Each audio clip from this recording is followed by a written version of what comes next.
As always, I like beginning the show by giving thanks to God, thanking God for all of us, thanking God for where we are, for who we are, and for what He's doing in our lives.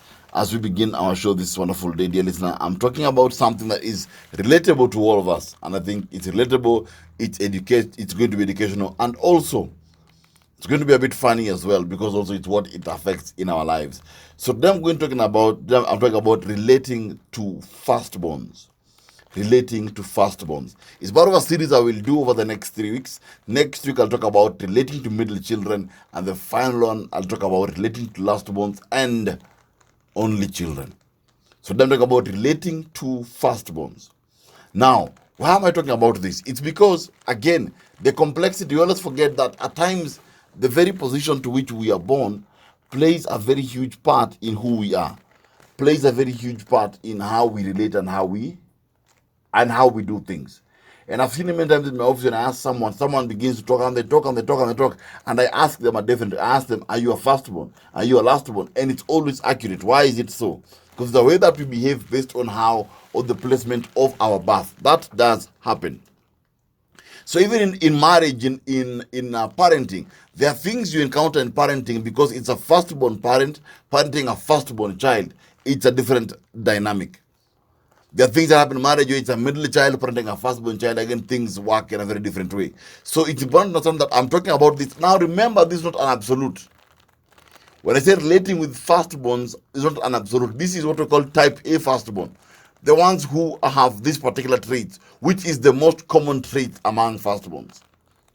Some of the things I'll mention here are not in some firstborns because of how they were raised, the environment they were brought up in. That can play a part. So this is not an absolute. I emphasize that point. Now, first of all, let me begin by defining again in a family, who do we define as a firstborn? In a family, there's a firstborn one, the one who was born first, of course. That's the firstborn. Number two is any child who has a gap of about 5 years or more. 5 years or more with the one who is ahead of them. If there's a gap of 5 years or more between two children, then the one who has that gap, if there are two children, maybe as a parent you have two children, you've got a daughter and a son. Your daughter is a firstborn. Your son is a secondborn. But your son and your daughter have maybe a 2 year gap. Then you get a 1 year gap. Then you get a thirdborn. So your firstborn is a girl, secondborn is a boy, thirdborn you get another boy. And the gap is 5-6 years. That lastborn, who you call a lastborn, will have more firstborn tendencies than a lastborn tendency. Because any child who is 5 years or more has a higher chance to come up with firstborn tendencies. As in families, you find that a child who was born after the others had grown is very, very strong, independent. The characters they have that are unlikely to be found in a lastborn. Why? Because of that difference. Number two, also, or number three definition of a firstborn is a child who is born alone. Only children, actually, we call them hybrid firstborns. Only children are hybrid firstborns because they have firstborn traits and they have lastborn traits all put in one. So I repeat, a firstborn is any child who opens the womb. That's a firstborn. Number two, a firstborn is any child who has a 5 year gap between them and the one who's ahead of them. And thirdly, I said an only child is also termed as a firstborn. So if you're in a blended family, it becomes tricky because in a blended family, you are likely to have two firstborns. As a woman, you came with your daughter, she's your firstborn, and the man you're marrying came with a daughter, who's his firstborn. You have two firstborns in that environment. And that requires a lot of wisdom. So when I'm talking about this, I repeat and I say my initial point, that this doesn't put you in a box. It doesn't say that this is strictly how all firstborns are, no. But this is over 75% of how firstborns are. So it will help you to relate with them. Because at times, this is the only thing you can do is understand the people in your life and deal with them. Number one, firstborns are generally perfectionists. Firstborns are generally perfectionists. Failure is not an option to a firstborn. Failure is not an option to a firstborn. This comes with a lot of things, of course. It comes with, of course, what parents say, how parents mold them, how parents tell them your brothers are looking up to you, your siblings are looking up to you, which I've always said here before, that you never parent your firstborn by saying that. Never put your firstborn in a place where they need to be responsible for the others in terms of their own character. Don't tell your firstborn child that the way you're behaving like this, you're showing your sister a bad example. No, no, no, no, no. You're putting pressure on that child. But with that in mind, because they are the gem, because the first ones to come in, and everyone is excited. We have our baby showers when the firstborns are born. Our parents come. We name them after our parents. There's so many things that firstborns go through when they are born. That as firstborns, it brings a form of pressure. The pressure to be perfect. The pressure to be perfect. And this is very dangerous, because what happens now that when a firstborn is in a marriage, they pursue a perfect marriage. They pursue a perfect marriage more than a working marriage. They pursue a perfect environment, a perfect thing. Even their walk with God has to be perfect. That's also the very funny thing. But they are perfectionists. Failure is not an option, because the burden of failure, they feel that failure is not personal for them. Failure is everyone else is watching. If my marriage breaks, everyone else is watching. If this happens, everyone else is watching. So they are more concerned about everyone watching, because a burden was put to them by their parents about being perfect. So they always want things to be in a particular way. So when you're dealing with your firstborn child, at times you see them being frustrated when things don't go their way. A firstborn child is likely to get angry with their toys, get angry with their sister, get angry because when things don't go their way, they get angry because they are wired to be perfectionists. They get frustrated when things are not in order. So to have peace with the firstborn, take away the burden from them of perfection. If it's a child, let the child understand that mistakes happen. At times in life, you don't always get what you want. But even though you fail, you're not failing for the village. It's your own personal failure. Don't put the burden of the village on you. Firstborns are generally perfectionists, and the perfectionism can drive you insane if you don't understand it. I'll tell you for a fact that I've seen the number of parents who complain about their children many times, firstborn parents, because there's a perfect way they want their things to be. It has to be perfect, because everyone expects me not to fail. I have huge expectations and I cannot fail. Number two, firstborns are assertive. This is a general rule. They are assertive. Why? Because most firstborns are leaders by default. Most firstborns are leaders by default. This makes them assertive than most other people you have in a family. So more often than not, a firstborn is likely to force their way. They are likely to push their idea. They are likely to push their agenda in maybe let me take the example of any marriage. A marriage between a firstborn and a firstborn will have difficulty because both of them will assert their way of doing things. Because firstborns, because of their leadership traits and their assertive nature, firstborns don't often have middle ground. They don't have middle ground. It's either red or blue. We don't want a mixed color. So because of that, when a marriage between two firstborns can be very, very tight, because they'll always be assertive in what they want. And many times it's when you hear a marriage between two firstborns being marriages where they'll always use words like, we agree to disagree. We agree to disagree. Which as a concept is a very wrong concept for a relationship. In any relationship, that's a wrong concept. When you say, we agree to disagree. What is to agree to disagree? But we have had the illusion that it's the right way of doing things. That's a story for another day. But I'm saying that when you find a firstborn and lastborn, it can work, because easily if the firstborn can push, their assertiveness will push, and the lastborn is likely to get in line. But two firstborns will clash because both of them are leaders and they believe their way is right. And they'll be assertive, they'll push their way. And when you're dealing with the firstborn, you must be aware that because they're leaders by nature, they'll quickly want to lead. And in their leading, they will assert themselves. In their leading, they'll assert themselves. And as a firstborn, you must know that as a leader, I'll assert myself. But now, to make it work and to bring the balance is this. Is one, as a firstborn, learn how to listen more. Learn how to listen more. Believe that other people also have something to say. Two, if you are dealing with a firstborn as well, as much as you want as well, as much as they're assertive, now, because they are structured in the way that they think, then bring your point in a structured manner. You don't challenge a firstborn's leadership in an unstructured way. The only way a firstborn will understand that what you're saying is making sense if it is well structured. And this is where marriages between firstborns and middle children can become chaos. Because middle children take things as they come because they like to compromise. Firstborns don't like to compromise. So you find that even in planning, you find that if the firstborn wants to plan 1, 2, 3, then they'll assert their way because they don't like any form of gray areas. So it's important to note this, that if you're dealing with a firstborn, if you're a parent parenting a firstborn child, they'll want to assert their way. They'll want to assert their way. You tell them go to bed, they'll tell you give me 20 minutes.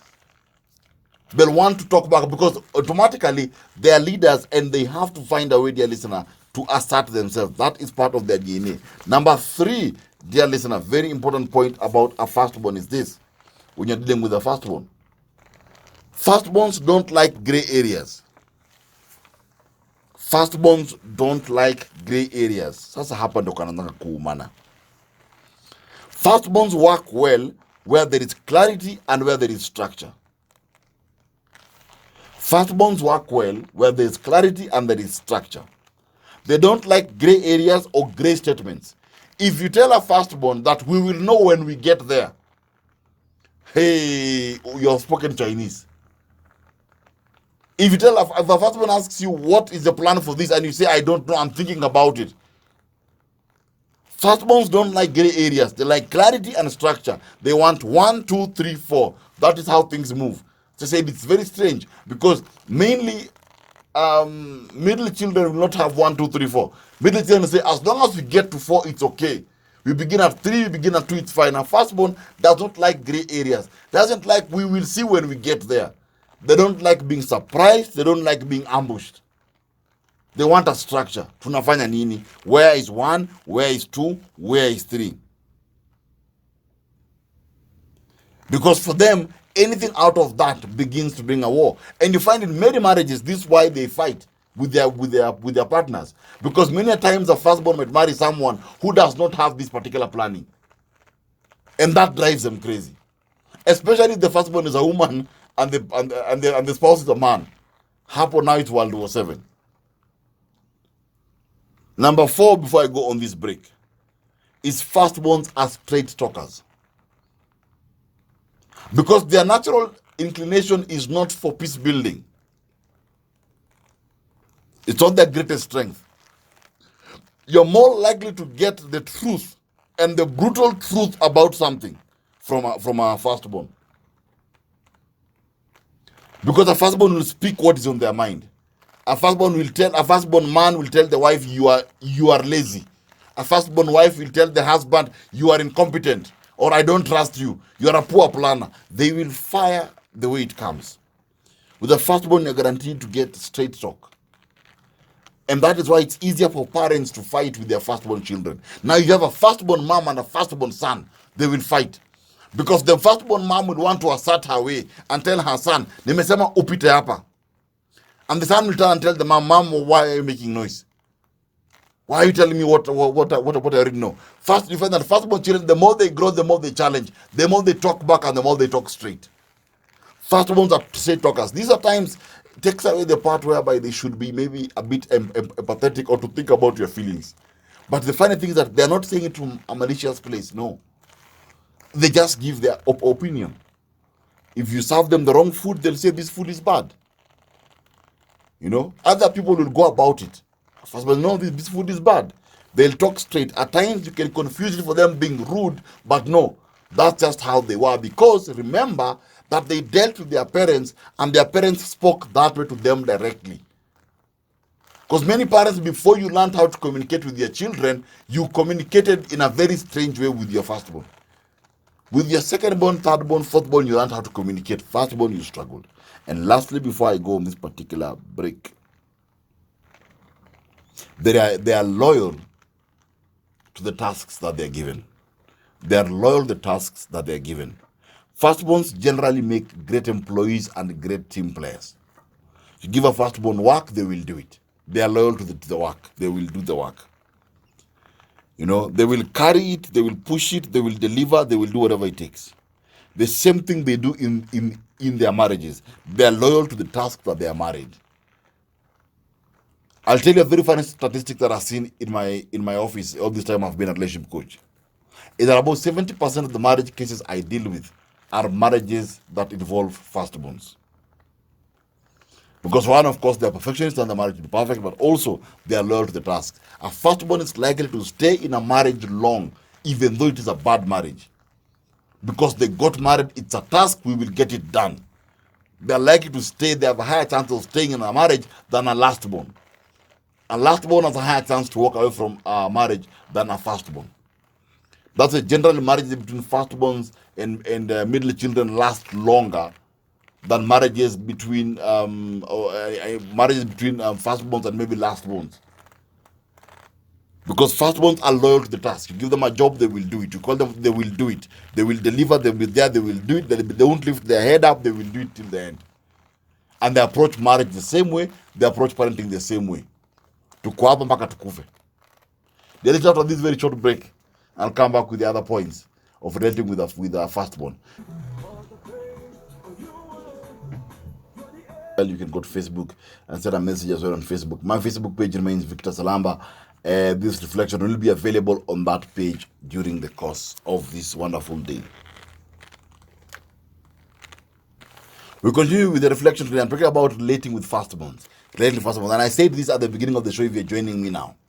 I said that this is not absolute.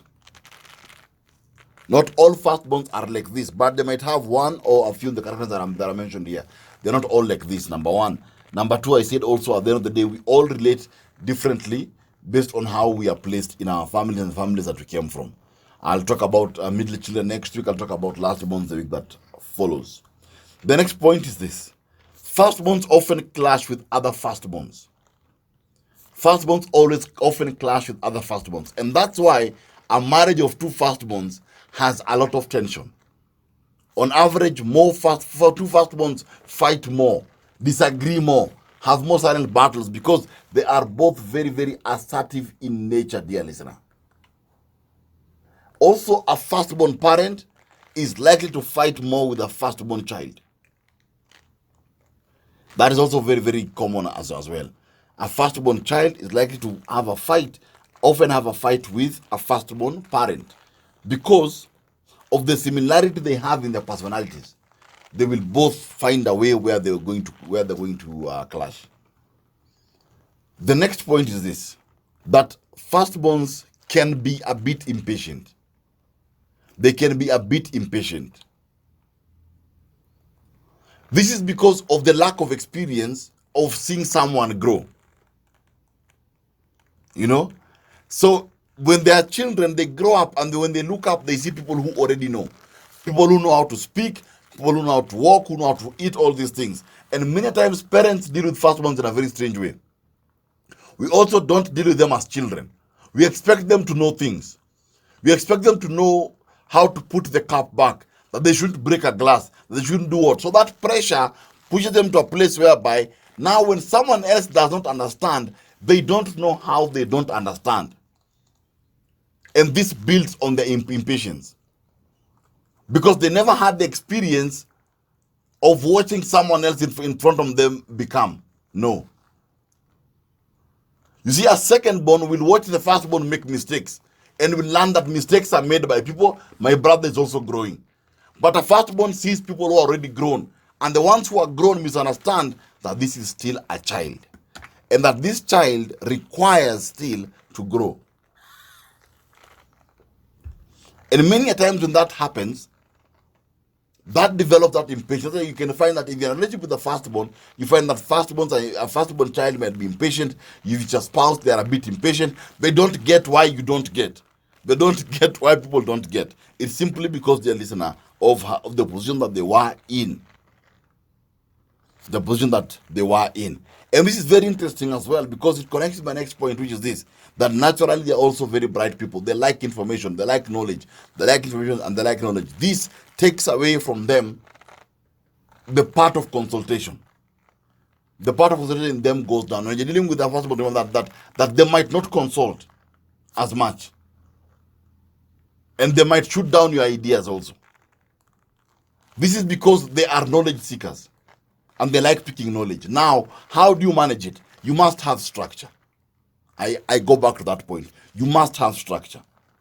If you are an unstructured person dealing with a firstborn, you will have the most difficult relationship that you've ever seen on this planet. If you're a person who says anything goes, you'll have a complicated relationship with the firstborn. Trust me. So which ones tend to work? On average, marriages between firstborns and lastborns have harmony because of how they were placed. I'll talk about lastborns later and you'll understand why. But marriages that tend to last more are firstborns and middle children because both of them have loyalty. So they can stick it through because they're both loyal. Very interesting also. But I'm saying that we may understand that in our families, the way we are set up and how we were born and where we were born affects how we relate and affects how people relate with us. So if at all you're a firstborn, it's important to understand that, yes, I'll have time to listen to others. I'll try to be patient. I'll try to be consultative. And I'll also continue to lead. If you're dealing with a firstborn, the only secret I'll give you is this. Be structured. Firstborns like structure. If you're a parent parenting of your firstborn child, don't put pressure on them. Don't put pressure on them. Because when you put too much pressure on them, you break them. Because they begin to feel that their success is for the entire family. Yet their success is only theirs.